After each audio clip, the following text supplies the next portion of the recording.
Shalom saudara yang dikasihi Tuhan Yesus Kristus.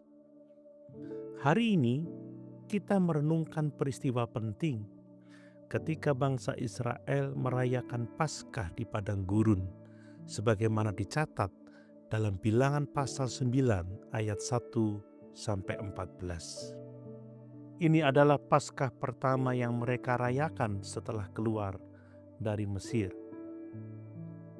Menariknya, perayaan ini dilakukan di tengah padang gurun, bukan di tempat yang ideal.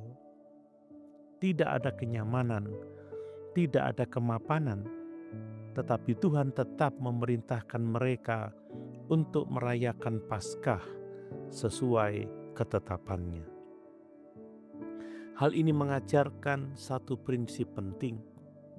Ketaatan kepada Tuhan tidak boleh bergantung pada keadaan.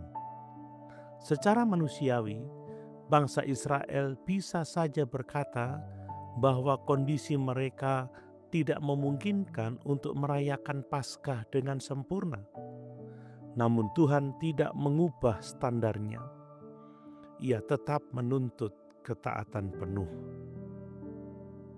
Lebih jauh dalam ayat 6-12, kita melihat ada orang-orang yang tidak dapat merayakan Paskah karena mereka menjadi najis akibat menyentuh mayat. Mereka datang kepada Musa dan Harun dengan kerinduan untuk tetap merayakan Paskah. Respon Tuhan sangat menarik. Ia memberikan kesempatan kedua pada bulan berikutnya. Ini menunjukkan bahwa Tuhan bukan hanya Allah yang menuntut ketaatan, tetapi juga Allah yang penuh kasih dan memberikan ruang bagi mereka yang rindu taat. Namun di sisi lain, ayat 13 memberikan peringatan yang tegas. Orang yang sebenarnya mampu merayakan Paskah tetapi tidak melakukannya dianggap bersalah. Artinya, ada perbedaan besar antara tidak mampu dan tidak mau taat kepada Tuhan. Saudara, dalam kehidupan kita hari ini, seringkali kita menghadapi berbagai keterbatasan.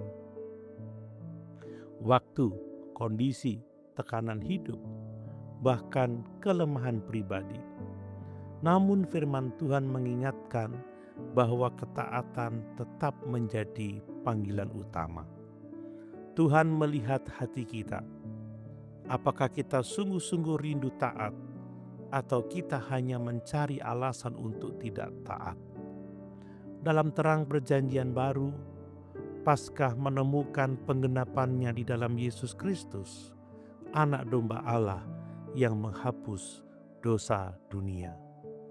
Karena itu, hidup kita sebagai orang percaya adalah hidup yang terus mengingat karya penebusan Kristus melalui ketaatan dan kesetiaan kepadanya.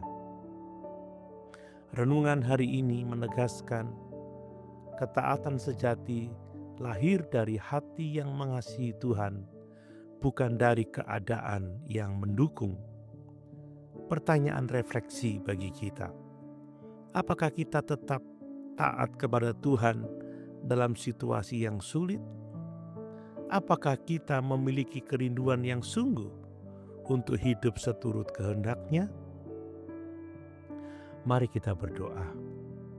Tuhan yang setia, Engkau memanggil kami untuk hidup dalam ketaatan kepadamu. Ampuni kami jika kami sering menjadikan keadaan sebagai alasan untuk tidak taat. Berikan kami hati yang rindu melakukan kehendak-Mu dalam segala situasi dan kehidupan kami. Tolong kami untuk setia mengingat karya penebusan-Mu dan hidup sebagai umat yang taat kepadamu. Di dalam nama Tuhan Yesus kami berdoa. Amin.